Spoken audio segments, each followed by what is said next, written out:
Bill, does the idea of a multiverse, many different kinds of universes, innumerable universes, does that bother your theism?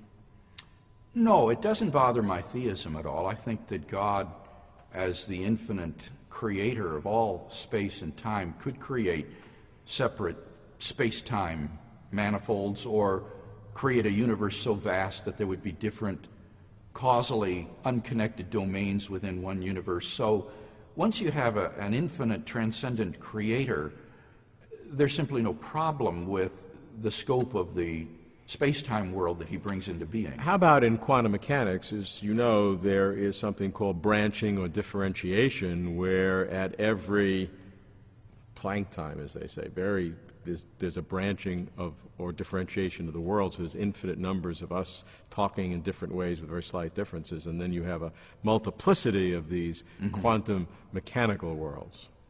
That's one way in which theorists have thought to generate a world ensemble of universes, though I think that most quantum physicists would regard this as an extraordinarily implausible interpretation of quantum mechanics. My question for you is, does that bother your theism, however you generate? Oh, no, it wouldn't bother my theism at all, because God would still be the one who established the laws of quantum mechanics, who created the quantum vacuum and the space and time, the arena in which all these reactions take place.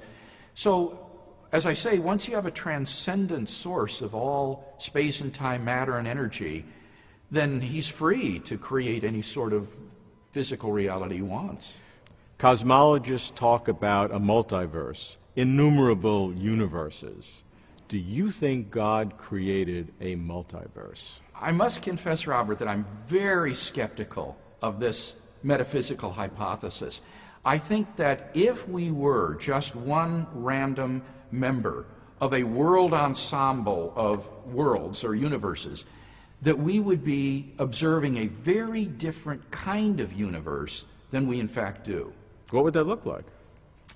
It should include all sorts of improbable and absurd events that don't happen, because in an infinite ensemble of worlds, if you can get events so improbable as the fine-tuning of the cosmological constant, the low entropy state, and so forth, then you should also get highly improbable events like a perpetual motion machine and rabbits wearing pink bow ties and so forth, because those are less improbable than the finely tuned constants and quantities. Well, theoretically, those are occurring in other parts of this world ensemble. But if... Just not in ours. Well, but if we are just a randomly ordered member of this ensemble, such that the probability is that somewhere these constants would be finely tuned, then things that are even less improbable ought also to be appearing conjointly.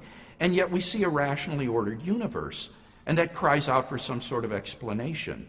In addition to that, a much smaller inflationary patch would be sufficient for our existence, rather than the large universe we see. And it is overwhelmingly more probable that if we were just a random member of a world ensemble, we should be observing a much smaller inflationary patch than what we do in fact observe. And I think this is really the Achilles heel in this multiverse hypothesis, that if we were just a member of a multiverse, randomly ordered, then it is overwhelmingly more probable we ought to be seeing a very different kind of universe than the rationally ordered world that we do in fact see.